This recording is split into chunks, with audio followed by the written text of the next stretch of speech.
हरिओम प्रिय दर्शकों, आज इस वीडियो में हम जानेंगे कि पूर्णिमा कब है। ज्येष्ठ मास शुक्ल पक्ष की जो पूर्णिमा है वो कब मनाई जाएगी और क्या विशेष महत्व है, ये भी हम जानेंगे।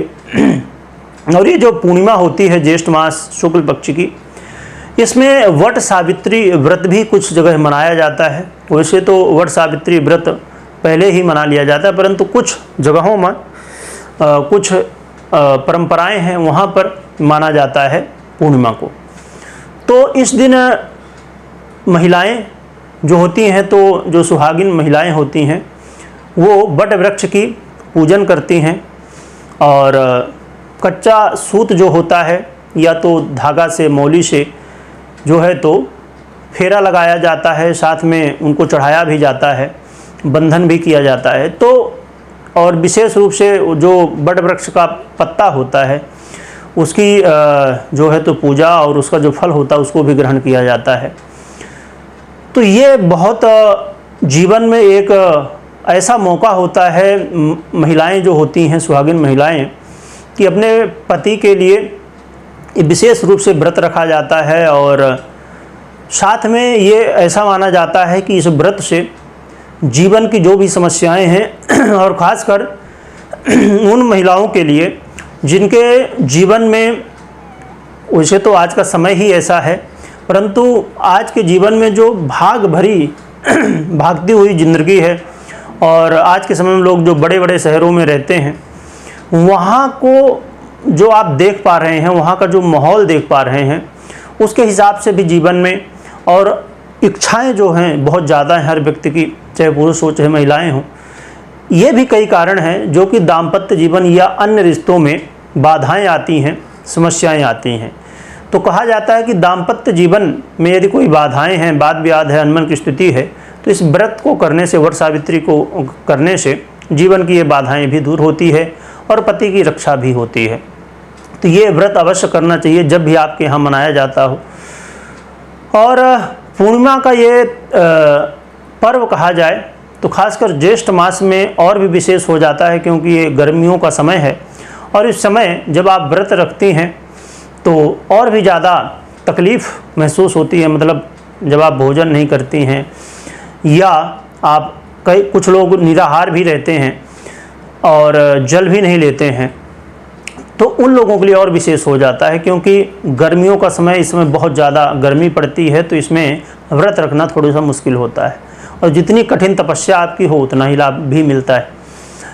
तो ये पूर्णिमा का व्रत, ज्येष्ठ मास शुक्ल पक्ष की पूर्णिमा बहुत विशेष मानी जाती है।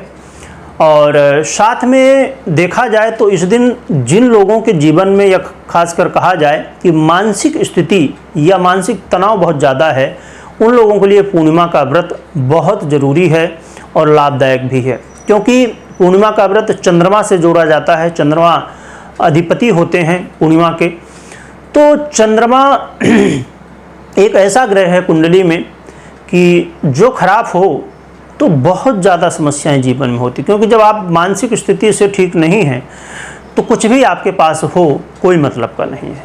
तो इसलिए जिनके कुंडली में चंद्रमा खराब हो या चंद्रमा जन्य तकलीफ़ें हों, उनको विशेष रूप से पूर्णिमा का व्रत करना चाहिए। और इस दिन भगवान नारायण की भी आराधना की जाती है ज्येष्ठ पूर्णिमा को, और हर एक पूर्णिमा को की जाती है, क्योंकि इस दिन सत्यनारायण व्रत भी किया जाता है, यानी कि जो कथाएं होती हैं वो भी लोग करते हैं। तो ये ज्येष्ठ पूर्णिमा जो है तो इस बार और भी विशेष है, क्योंकि ये शुक्रवार को है और 21 जून शुक्रवार को मनाई जाएगी। तो इस दिन चंद्रमा के साथ में जिनको शुक्रजन्य तकलीफ़ें भी हैं वो भी जो है तो लाभ इस समय ले सकेंगे। इस दिन सफ़ेद वस्त्र धारण किया जाता है, परंतु जो सुहागिन महिलाएं हैं वो सफ़ेद वस्त्र धारण करें, परंतु उसमें कुछ और भी रंग हों साथ में, ऐसा वस्त्र, सफ़ेद वस्त्र धारण कर सकती हैं। और इस दिन भगवान शिव भोलेनाथ का भी जो है तो आराधन पूजन किया जाता है। तो भगवान भोलेनाथ, भगवान विष्णु और चंद्रमा का बड़ा महत्व है इस दिन यदि हम व्रत रखते हैं, और इनका आशीर्वाद भी हमें प्राप्त होता है। तो आप 21 जून को कथा भी कर सकते हैं और व्रत भी रख सकते हैं पूर्णिमा का और वट सावित्री व्रत का भी। तो ये चीज़ आप कर सकते हैं। और आने वाली वीडियो में इसका विशेष रूप से क्या विधि है या क्या कथाएं हैं, क्या मान्यताएं हैं, और भी हम समझेंगे। तो आप जुड़े रहिएगा और आने वाले समय में और भी इसी तरह की महत्वपूर्ण जानकारियाँ व्रत त्यौहार से संबंधित आपको मिलती रहेंगी। इसके अलावा और भी ज्योतिष, समुद्रिक शास्त्र, वास्तु से संबंधित यदि आप जानकारी चाहते हैं तो और भी चैनल है, तो आप चिंतामणि के नाम से सर्च कर सकते हैं, तो जानकारियाँ प्राप्त हो जाएंगी। और डिस्क्रिप्शन में भी चैनल की लिस्ट भी आपको मिल जाएगी, तो वहाँ भी जाके आप चेक कर सकते हैं।